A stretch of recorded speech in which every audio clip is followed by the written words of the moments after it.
I'm Lady T 506. Welcome to my channel.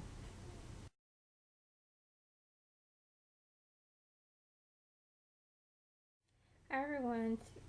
Today we're going to be doing Real Housewives of Atlanta Season 4 Episode 19 reviews. We're going to start off with Peter and Cynthia. They're discussing how everything went with the anniversary. And she's like, I don't know what happened to Mallory. I don't know if she was drunk or what. But she made this big old scene at our anniversary. And I was totally embarrassed. And she's saying, I just wanted something nice and quiet, something little. He's like, I know, that's what I got you. Peter, you had no other choice but get something small because you couldn't even pay for the small anniversary party, let alone something big. So the way you're agreeing is like, yeah, I did that for you, baby. No, you had no choice. And he was going on to say how I don't know why Mallory doesn't like me. I don't do anything to her. And Cynthia's like, I don't know what's wrong with her. So we're gonna move over to Candy. She goes over to Kim's house and they discuss. And Kim's sitting there like, so what really happened in Atlanta, in Africa? Was it just me, or is that was I getting off? She was like, you gonna tell me what happened? She was like, well, Cynthia's the one who said she couldn't have seen you sitting there in Africa holding a black baby. And I said I couldn't see their period. And Kim was going on about she don't know me. She has no right to talk about me. But Kim, I'm pretty sure you've talked about somebody you don't know either. So don't act all high and mighty. So Candy was like, I just feel our friendship just went off. We started good with the music, and then all that happened last year with, for a few years ago, don't be tardy for the party, and I basically did everything. You just had to sing a few stuff. I put all the money up, and you made all this money, and I didn't. And that's kind of where the relationship went down because of that. So they trying to mend fences, get back together, and just keep each other all together. But Kenny did mention, she was like, when we was in Africa and all the girls was at the table, I had an attitude with Sherelle. I was like, Sheree, Cynthia, did I say that? And Cynthia was like, no, I said it. So, hey. We're going to move over to Nene. She meets up with her attorney to discuss her divorce. So her and Greg have filed like a year ago, but she's still been putting off. It's like, she loves Greg. Greg loves her, but she's like, love isn't enough. She's like, I just, been to Greg so long. It's like, I almost lost myself on the way. And she's like, I don't know if I want to sign those papers yet. I don't know if I want to stay with him, if I want to leave. I don't know. So I would hope that her and Greg would be able to work it out and save the relationship. So who knows? We move over to Apollo. Apollo, he speaks at the Mason Lodge. For some reason, I'm finding that Phaedra set all this up. I'm just getting that inkling. Maybe that's just me. If I'm wrong, I'm sorry. But on the way to the meeting, Phaedra's trying to encourage him, like, it's okay. I know it's hard speaking in public. Just try to picture everybody naked. Some people say picture everybody in their underwear or something crazy like that. So why is he like driving down the street and just like looking at his paper and every so often look up? You should wait till you get there and while you're outside in your car, go over your notes, not while you driving down the street because you liable to have an accident. So he's there about to give his speech. Phaedra, she's getting baby Aiden's his car seat and stroller out, trying to put his glasses on him, trying to make him look fashionable from when he walks in there. And I couldn't help but notice when the dude that was introducing him, he's like, this is Apollo, can't remember what his last name is, such and such. He committed a white collar crime. And do you guys realize that every time they say about Apollo's like in prison, it's always a white collar crime?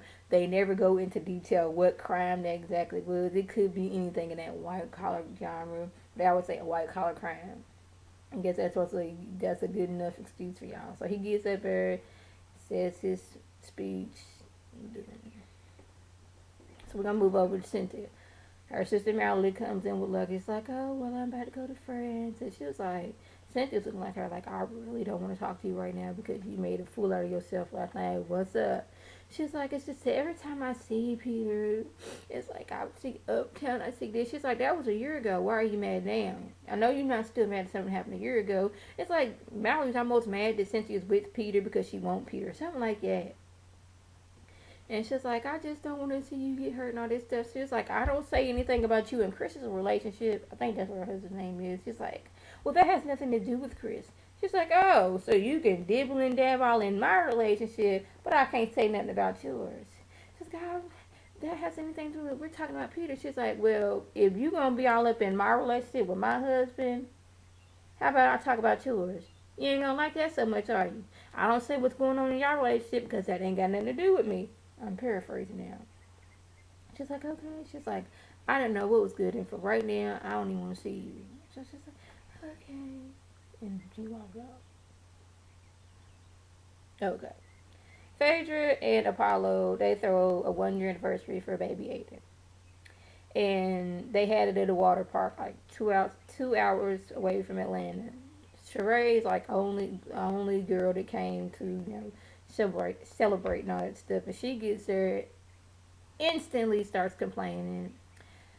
Oh my gosh, who throws a baby 1 year baby party 2 hours away? Now Sheree, I'm pretty sure when Phaedra's like, Sheree, would you like to come to my baby's 1 year anniversary? I'm not anniversary, 1 year birthday. And Sheree said yes. Where is it at? I'm pretty sure this is what normal people do when we say I'm having my baby's 1 year birthday party. Where is it gonna be at? And they tell you. You knew right then it was gonna be 2 hours away because you got your swimsuit on and everything. So what, you just thought they was going around the corner? You knew that they was going out of town. You can't tell me that you didn't know. So she's there. She's like, oh my God, it's hot. I could have stayed at home with this. I need a drink. So Phaedra's just like, this is her baby. Her baby's spoiled. He's gonna be spoiled. This is my only child I got for right now, so I'm gonna spoil him right. And it's my money. Yeah, I ain't got nothing to say about this. So they did have like 12 cakes representing each year he was born. Trey's like, who does that? Who has 12 cakes for a baby shower? Who gonna eat all that cake? Trey, was you paying for that cake or that party? If not, you need to hush. Dwight was there, and he was saying how the baby got his eyes and favored his lips. Like, yeah, that's my baby Apollo, and you need to know that. Or something. That's how it seemed. Like he had some input on the baby. He's there, full on suit. It's hot outside. They had to swim at a water park. I know he was in there roasted in that suit. You can't tell me he would. Because I'd be in shorts sometime and I'm still hot. But he got on a full on suit.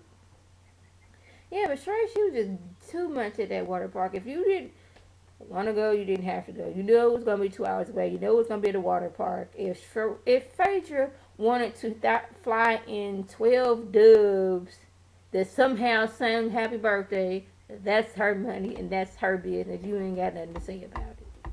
Don't nobody say, well, I'm going to say, don't nobody say that when you be spending your money, but some people may do.